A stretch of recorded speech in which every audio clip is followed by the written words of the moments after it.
This is Rohit Kataria और स्वागत है हमारे आज इस डिबेट में। साथियों, हमारे समाज में दो प्रकार के विचारधारा के लोग रहते हैं, जिसमें पहला एक जो मॉडर्न सिविलाइजेशन को मानते हैं। उनका मानना है कि हमारा समाज का विकास मॉडर्न सिविलाइजेशन पे होना चाहिए। इस मॉडर्न सिविलाइजेशन में भगवान धर्म का कोई भी जगह नहीं है। एक दूसरा पक्ष भी है जो यह मानती है कि हमारा समाज का जो डेवलपमेंट है, हमारा देश, हमारा विश्व का जो डेवलपमेंट है, वो वैदिक सिविलाइजेशन पर होना चाहिए, तभी एक्चुअल डेवलपमेंट होगा। आखिर कौन सी सही है और कौन सी गलत, आइए इस डिबेट के माध्यम से समझने की कोशिश करते हैं। हमारे बाएं तरफ जो कि मॉडर्न सिविलाइजेशन को रिप्रेजेंट करते हैं और हमारे दाहिने तरफ जो कि वैदिक सिविलाइजेशन से को रिप्रेजेंट करते हैं। सबसे पहले मैं ऋषि प्रभु से, ऋषि जी आपकी तरफ से पहला और मेरा अहम प्रश्न है कि आखिर मॉडर्न सिविलाइजेशन कैसे बेस्ट है वैदिक सिविलाइजेशन से? Rishi ji. Thank you so much Rohit ji, इतने इंटेलेक्चुअल लोगों के सामने मुझे अवसर देने के लिए, अपने विचार रखने का। लेकिन सबसे पहले तो मैं ये बोलना चाहूंगा, आपने क्या ड्रेस कोड रखा है? चादर लपेटवा दी है, that's called dhoti and kurta. Okay, तो ये हम लोग वैदिक युग में रहते हैं। हजारों साल पहले के कपड़े हमें आज पहना रहे हो आप लोग। आज 21वीं सदी है, फास्ट चीजें होनी चाहिए और आप क्या कर रहे हो, इनके जैसे हमें स्लो बना रहे हो। ये चादर लपेटने मुझे 15 मिनट कर दिया। और उसके बाद आप लोगों ने आज क्या टॉपिक रखा है? मॉडर्न सिविलाइजेशन वर्सेस वैदिक सिविलाइजेशन। कोई दुख है इस बात का? कोई कंपैरिजन बनता ही नहीं है इन दोनों में। क्योंकि देखिए, आप इनसे पूछिए, अगर इनके मंदिर में कोई प्रभु बीमार पड़ेंगे तो ये तुरंत डॉक्टर के पास भागेंगे। इनके पास हजारों किताबें हैं, ऐसा तो नहीं है कोई किताब खोलेंगे और मंत्र पढ़ेंगे और ठीक हो जाएंगे, ऐसा नहीं करते हैं। तुरंत डॉक्टर के पास जाते हैं। बुखार लगता है तो दवा खाते हैं। एक दवा भी आप लोग नहीं बना पाए, पैरासिटामोल गोली तक नहीं बना पाए आपके वेदों से। और आप बात करते हैं कंपैरिजन की। उसके बाद कोरोना का टाइम तो सबको याद होगा, और सबको याद है कोरोना का टाइम सभी लोग डरे से अपने रूम के अंदर बंद थे। तब हमारे डॉक्टर्स, हमारे साइंटिस्ट रोड पर निकल कर सबका इलाज कर रहे थे, सबके लिए वैक्सीन बनाया, सबके लिए रिसर्च कर रहे थे। आप लोग कहाँ थे? मैंने देखा था आप लोग सब, प्रभु जी लोग भी, सब आपके प्रभु जी सारे लाइन में लगकर वैक्सीन ले रहे थे, है कि नहीं? आपने भी दिया था वैक्सीन? हाँ, हमने ली थी। बूस्टर डोज भी दिया हुआ? अरे हम क्या, सभी ने ली थी। हाँ, सभी ने दिया था। लेकिन आज भी फिर भी ये उन लोगों को लांछन लगा रहे हैं, निंदा कर रहे हैं। बिल्कुल। और उसके बाद सारे लोग जब घर में बैठे हुए थे, तब डॉक्टर्स बाहर निकलकर सेवा कर रहे थे, और ये लोग भी अपने मंदिर के कपाट बंद करके बैठे थे, मंदिर में दर्शन तक नहीं करने दे रहे थे। बिल्कुल अमित जी, बिल्कुल इन्होंने दो मुद्दे बहुत ही गंभीर आरोप आप पे लगाए हैं कि आपने दवाइयां यानी कि चिकित्सा के क्षेत्र में और साथ ही साथ कोरोना पीरियड में आपका कंट्रीब्यूशन क्या है, मैं जानना चाहूंगा। अमित जी। बहुत बहुत धन्यवाद रोहित जी आपका, जो आपने हमें इन महान बुद्धिजीवियों के बीच में अपने विचार प्रकट करने का अवसर प्रदान किया है। तो जैसा कि हमारे मित्र ने अपने विद्या और बुद्धि का विशाल तांडव प्रकट किया है, तो हमें इससे यही प्रतीत होता है कि ये अपना सारा ज्ञान व्हाट्सएप यूनिवर्सिटी और फेसबुक यूनिवर्सिटी से लेकर के आए हैं। ये जो है पैरासिटामोल की बात करते हैं, ये इनको पता है कि पैरासिटामोल जो है वो सिर्फ इतना ही नहीं है कि मतलब सिर्फ हम लोग नहीं बना पा रहे हैं, तो उससे क्या समझ रहे हैं आप? और फादर ऑफ, आप मेडिकल साइंस के बारे में जानते हैं? फादर ऑफ मेडिकल साइंस कौन है? महर्षि चरक। महर्षि चरक का नाम सुना है आपने? आप जो इतने बड़े बड़े हॉस्पिटल्स में अपने सो कॉल्ड ऑपरेशन किया करते हैं, वो किसके दम पर किया करते हैं? एनेस्थीसिया के दम पर ही करते हैं ना। वो एनेस्थीसिया किसने बनाया है? महर्षि सुश्रुत ने। लेकिन ये ना ही तो सुश्रुत को जानते हैं और ना ही चरक को, ये बस शुतुरमुर्ग की तरह धरती में सर दसा करके बैठे हुए हैं। एक तो दवाइयां की बात करिए, कोरोना पीरियड में आप कहाँ थे? कोरोना पीरियड की बात करते हैं, ये जो कोरोना वायरस है, ये इन्हीं का लैब फेलियर है। आपको पता है इसके बारे में? इन्हीं के चाइनीज लैब से वो वायरस निकला है। ये जो कोरोना वायरस है, ये एक भाई जो है कोरोना वायरस बनाते हैं और दूसरा उसका वैक्सीन बना देता है। ये उसी प्रकार है कि एक भाई जो है इसका आग लगाता है और दूसरा भाई उसके घर में पानी डाल रहा है। और जो है इतना ही नहीं, ये बात करें कि हमारे मंदिर के कपाट बंद हुए थे। हमारे मंदिर के कपाट बंद नहीं हुए थे ऋषि जी। हमारे मंदिर के सारे भक्त, जितने भी भक्त हैं, वो सारे मंदिर से बाहर निकल करके रोज, आपको पता है रोहित जी, पूरा इस्कॉन मंदिर पूरे सिर्फ भारत में 1 करोड़ प्लेट ऑफ प्रसाद हम डेली डिस्ट्रीब्यूट किया करते थे कोरोना टाइम में। 1 करोड़? हाँ, 1 करोड़।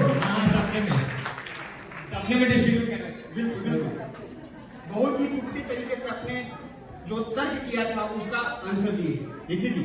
लेकिन कोई आंसर नहीं दिया इन्होंने। तर्क तो दिए, देखिए आपको ये बात को टालना नहीं चाहिए। हाँ मैं बता रहा हूँ, तर्क नहीं दिया इन्होंने 2-3 नाम गिना दिए सैकड़ों साल पुराने। सुन लीजिए, आपका क्या है ना, खाता हो वही जो ऋषि जी कहे वही सही।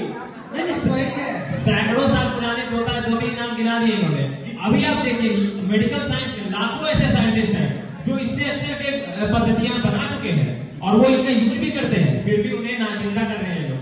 आप खुद सोचिए, अगर किसी को गंभीर बीमारी होगी, किसी को मंदिर में होगी या इनके परिवार में होगी, तुरंत सीटी स्कैन कराने दौड़ेंगे, तुरंत एक्सरे कराएंगे। वो सीटी स्कैन और एक्सरे की मशीन है, ये क्या वैदिक युग से उठा करके लाए? बोलिए आप। इनका बस चले ना तो सबके हाथ में मोबाइल और लैपटॉप छीन ले। इनका यही बनता है कि सबके हाथ से लैपटॉप ये सब छीन ले और सबके हाथ में लौटा देते, बस लोटे वाले युग में ले जाना चाहते हैं। अमित जी, एक्सरे और सीटी स्कैन को धुतला नहीं सकते, बिल्कुल ये मॉडर्न सिविलाइजेशन का देन है। आपका क्या कहना है? ऋषि जी, इनको लोटे से बहुत दिक्कत है ना। जो काम 1 लोटे पानी से किया जा सकता है वो बाथरूम में जाकर सुबह पूरा नदी नहा लेगा, क्या ही बताइए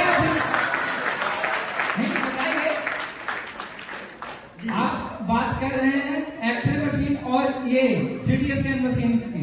आप बताइए कि क्या 100% सेटिस्फाइड है अपने बनाए हुए मशीनों से कि वो कोई भी जो है नुकसान नहीं पहुंचाती है हमारे शरीर को? आपको भी पता होगा ना ऋषि जी कि एक्सरे मशीन से गामा रेज निकलती है जो कि कैंसर जैसे भयावह बीमारी को उत्पन्न करती है। और आप सभी तो मानते होंगे ना, prevention is better than cure. फिर भी यूज करते तो सब है। मॉडर्न सिविलाइजेशन से आपका वैदिक सिविलाइजेशन में ऐसा क्या है जो मॉडर्न सिविलाइजेशन में नहीं है? हाँ, आप सभी तो मानते होंगे ना, prevention is better than cure. बताइए आप ऋषि जी, बताइए आज हमारे समाज में कितने रेप की संख्या बढ़ रहे हैं, लालच की वजह से कितना जो है करप्शन बढ़ रहा है। बताइए इसके कितने सारे नुकसान हैं।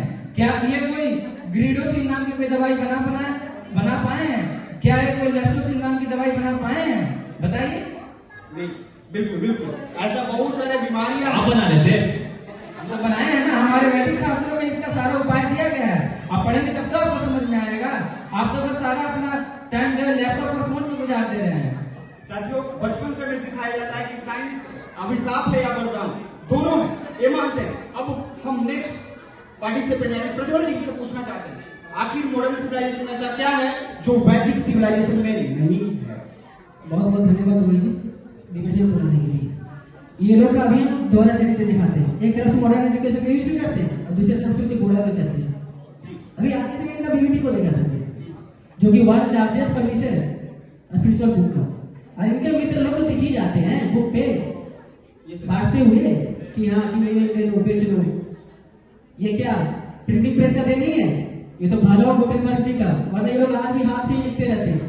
और प्रभु थोड़ा घुमाएंगे ना, जब इतने सारे लाइटें लगी हुई है, इलेक्ट्रिसिटी का वजह से चल रहा है, लगा लेते हैं मसाले पत्थर से जलाते रहते हैं आग, बिल्कुल उसमें जला सकते हैं। विकास जी, मैं आपसे आंसर चाहूंगा। इनका कहना है इलेक्ट्रिसिटी और साथ ही साथ प्रिंटिंग प्रेस ये मॉडर्न सिविलाइजेशन का देन है। आपका क्या तर्क है? रोहित जी, मुझे इन पर हंसी आती है। हमारे आधुनिक युग के जो मित्र हैं वो हमें टेक्नोलॉजी की कसौटी पर कस रहे हैं। ये शायद भूल गए हमारे वो मंदिरों को। मैंने उनमें से कुछ नाम याद दिलाना चाहता हूँ। ये भूल गए हमारे महाराष्ट्र के कैलाश मंदिर को। उतना बड़ा मंदिर सिर्फ एक सिंगल रॉक से तारबाप होकर बनाया गया था। आज इनके पास तमाम मशीनें हैं, ये उन मशीनों का उपयोग करके भी एक मंदिर खड़ा नहीं कर सकते। ये भूल गए त्रियंदेश्वर महादेव के मंदिर को, जिसका एक डोम अकेला ही 80 टन का है। आप सोच सकते हैं उस समय में हमने कितने आधुनिक टेक्नोलॉजी होगी हमारे पास कि हमने उस डोम को उस शिखर तक पहुंचाया। आज ये तमाम मशीन और उपकरण होते हुए वो काम नहीं कर सकते। ये भूल गए हम्पी के म्यूजिकल टेम्पल्स को, जहां वायु के प्रवेश होते ही उन पिलर से मधुर संगीत गूंजती हुई। ये हमें सिखा के हमें टेक्नोलॉजी के बारे में, इनकी टेक्नोलॉजी का काला चित्र मैं खोलता हूँ आपके साथ। इन्होंने बहुत ही सुंदर एक उदाहरण दिया कि इन्होंने हमें इस समाज में हमारे लिए बिजली की व्यवस्था की। मैं आपसे पूछना चाहता हूँ कि क्या वो बिजली हमें मुफ्त में मिली? क्या हमने इस पृथ्वी का दोहन नहीं किया?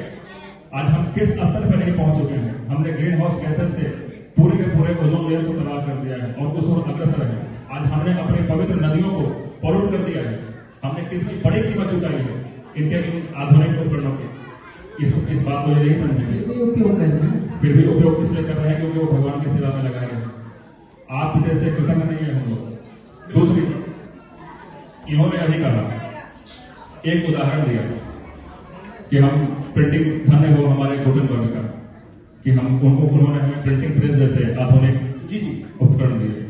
मैं इनसे पूछना चाहता हूँ कि इन्होंने एक साइंटिस्ट के उपकरण का नाम गिनाया।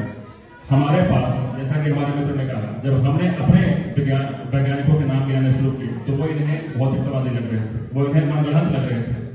पर जो चीजें आज के समय में साक्ष्य हैं, कम से कम ये उन मंदिरों को तो देख ही सकते हैं, या ये भी उन्हें अद्भुत लगे। जी जी प्रज्वल जी, ये तो मानना पड़ेगा कि मॉडर्न साइंस के पास अभी तक जवाब नहीं है कि इतने विशाल विशाल जो आर्किटेक्चर है वो वैदिक सभ्यता में किस प्रकार से बनी होगी। क्या आपके पास कोई और तर्क है? हाँ बिल्कुल बिल्कुल। हम लोग जैसे देखते हैं, सब लोग फोन रखते हैं, इंटरनेट भी यूज करते हैं, और ISKCON वाले तो बहुत ही लुत्फ उठा रहे हैं इंटरनेट का, ऑनलाइन क्लासेस चलाते हैं, गीता कोर्सेज करते हैं, है ना।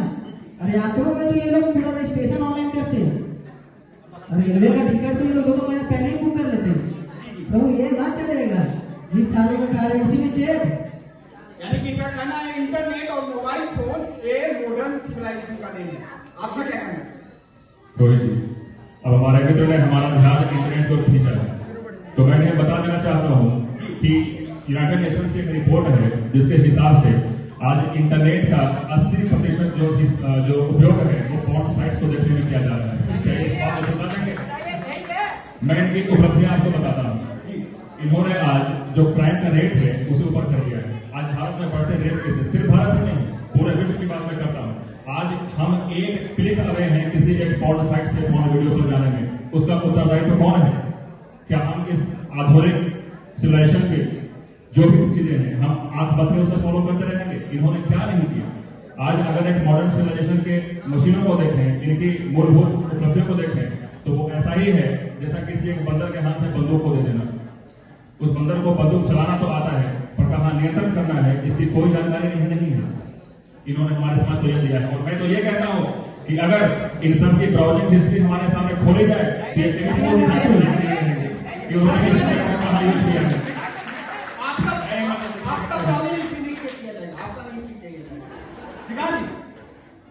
इन्होंने जो तर्क दिया है, क्या आप सेटिस्फाइड हैं? आपका कोई और? बातें तो बहुत अच्छी अच्छी करती है। मैं इनसे पूछना चाहता हूँ कि वुमेन्स के लिए क्या किए थे? अरे ये लोग क्या बोलेंगे? ये लोग तो जीवित लड़की को जला देते थे सती प्रथा के नाम पे, इनको कलम पहनते रखते थे चूल्हा चौका के लिए। और अभी देख सकते हैं हम लोग हर फील्ड में लड़की लोग आगे हैं। 3 में से 1 गोल्ड मेडल ओलंपिक में वुमेन्स ही ला रही है। ये गिनवा दें किसी को? इनके में क्या था? बहुत ही गंभीर आरोप लगाया जा रहा है विकास, महिला शोषण का। क्या सच में वैदिक समाज महिला को शोषित करती थी? अभी भी करना चाहते हैं? रोहित जी, हमारे आधुनिक युग के मानने वाले मित्र ने हमारा ध्यान सती प्रथा की ओर किया है, और बहुत सारे दर्शकों को यह लगता भी होगा कि शायद ये सती प्रथा हमारी देन है। मैं आप में से कुछ लोगों को बताना चाहता हूँ, अगर उनके पास थोड़े भी शास्त्रीय जानकारी होगी, मुझे सोच कर बताइएगा, क्या पांडवों के मरने के बाद कुंती ने सती किया था? नहीं। पांडव ने सती किया था? महाराज दशरथ के मरने के बाद उनकी रानी ने सती किया था? जी नहीं। ये सती प्रथा हमारे साथ थी नहीं, ये बाद में आई। और इसलिए इस सती प्रथा का इतना दौर किया जा रहा है। इन्होंने भी कहा अपने कि हमने आधुनिक युग में अपनी बेटियों को, माताओं को, स्त्रियों को बहुत ऊंचाइयों तक पहुंचाया है।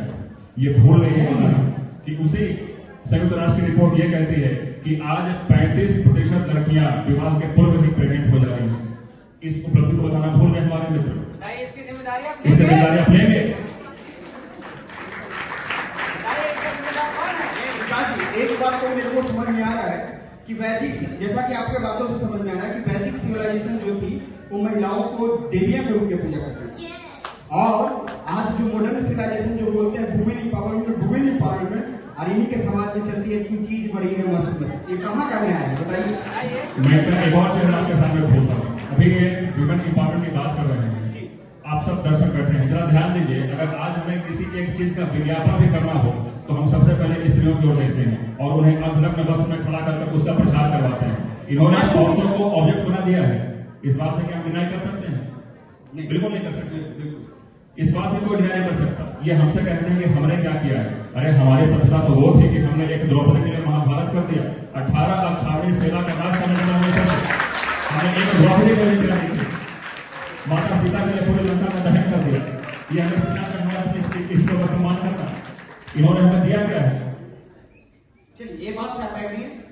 चलिए विकास जी, मैं चाहूंगा कि आप इस पूरे डिबेट को कंक्लूड कर किस प्रकार से करना चाहते हैं? रोहित जी, हम पूरी तरह से नकार नहीं सकते कि आधुनिक विज्ञान की या आधुनिक सभ्यता की हमें जरूरत नहीं है। मानते हैं। मेरे हिसाब से हमारी सभ्यता उस रथ की तरह है और आधुनिक और वैदिक जो सभ्यताएं हैं वो दो पहियों की तरह है। इनमें से दोनों का प्रारंभ होना और दोनों का सुदृढ़ होना बहुत आवश्यक है, तभी हम इस समाज को आगे ले जा सकते हैं। अगर हम केवल आधुनिकता की रट लगाए रहे तो हम उस बैलगाड़ी की तरह होंगे जो किसी अंधेरे खाई में दौड़ लगा रहा है और हमारा कहां पतन होगा इसकी जानकारी हमें खुद ही नहीं होगी। इसलिए बहुत आवश्यक है कि हम जिस रास्ते पर दौड़ रहे हैं तो जो शास्त्र है वो हमारा मार्गदर्शन करें। बिल्कुल बिल्कुल। तो इन डिबेट के हर पहलुओं को मद्देनजर रखते हुए हमें जहां तक समझ में आई है कि modern civilisation is incomplete without Vedic civilisation. तो बहुत बहुत धन्यवाद हमारे इस पैनल में आने के लिए। हरे कृष्णा। तो बहुत सुंदर डिबेट चला, मॉडर्न सिविलाइजेशन वर्सेस वैदिक सिविलाइजेशन। तो मैं बहुत बहुत धन्यवाद दूंगा। एक बार धन्यवाद देंगे जोर से महामंत्र बोल के। हरे